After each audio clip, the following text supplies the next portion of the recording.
Now, this has been a big week for Apple. They made their announcements regarding the M4. They have updated their Mac lineup. We've got new M4 MacBook Pros. We got the M4 Mac Mini, which is in dire need of a refresh, so we finally got that. And of course, they updated the iMac. The iMac is the one I'm least interested in because that is just not doing it for me design-wise.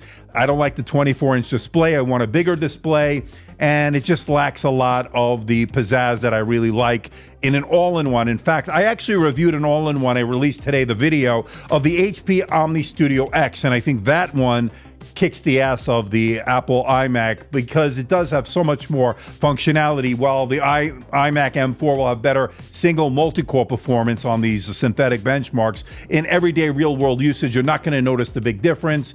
There's a whole lot of functionality, a 4K display, smaller bezels. You get the picture there. So I'll leave a link to that video for you if you didn't see it in the description below. But the two devices that did pique my interest is the MacBook Pro, and this is, of course, my 14-inch MacBook Pro with the M3 Max, and of course the Mac Mini, which was in a dire need of a refresh, and we got it here. And I actually ordered one, which is the one with the M4 Pro. It also has the Thunderbolt 5 ports on that model. So yes, a little bit pricey, probably overpaid, obviously, for what you're getting, but I wanted to see a Thunderbolt 5. I wanted to have that small form factor. I wanted to see how it would compete with the Mac Studio, which I have here. It's off camera.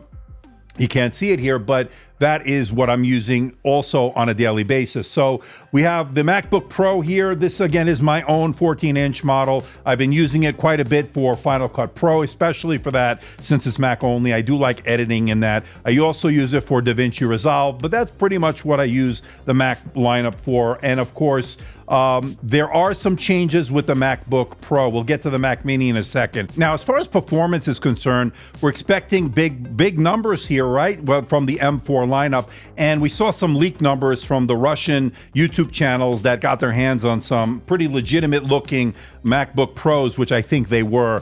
And those numbers were well above what we're seeing out of anything that we've seen to date. So, of course, I'll show you the numbers here. And as you can see, it is better than the Meteor Lake. It's better than the Lunar Lake that was just announced from Intel, better than AMD, and it's better than, of course, the Snapdragon X Elite. So those leaked numbers, if that's true, I can only imagine what the M4 Pro would offer, and of course what the M4 Max will offer. And that's one of the reasons I went with that 16-inch version that I do have coming next week. So with these leaked numbers, we can get a sense of some excellent single and multi-core performance. Now, the other thing that they're touting is improved battery life. We're not going to see a huge improvement over the M3 lineup, but it's definitely improvement nonetheless. Some of the numbers they've been throwing around, I'm showing you here on the screen right now. And of course, if those are anything close to reality, and Apple's pretty good when it does make these kind of announcements, and they do make these number projections, I do think they are pretty accurate. So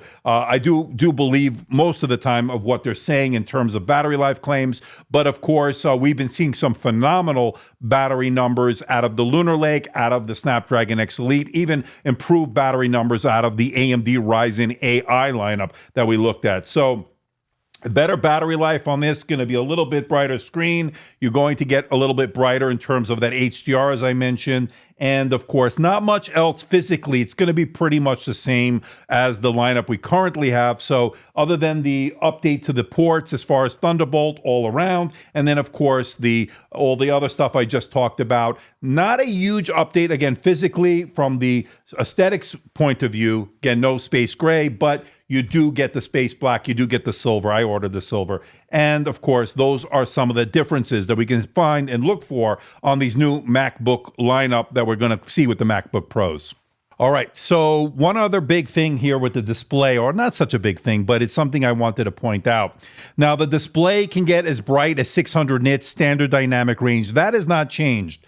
Where the change is now, the peak brightness can go up to 1600 nits, as opposed to the 1000 nits we got before. So sustained 1000 nits, peak 1600 with HDR. So that's just a little bit of a difference. The other difference we're seeing here is they're offering this for $150 more. a nano texture glass layer where you don't get as much glare and reflection. So the nano texture will allow you to reduce that. So that's $150 more. But other than that, it's the same mini LED display we saw, and it's a good display. It's got the 120 hertz, so that means you're going to get the high refresh rate, the very smooth experience. So overall, it's an excellent display. You'd expect that at this high price point, that's for sure. Now, the other device I'm interested is in the Mac Mini, which was in a really dire need of a refresh. So we got it here, a smaller footprint, a very, very small footprint, in fact, pretty amazing actually from the press photos and from the videos we've seen so far.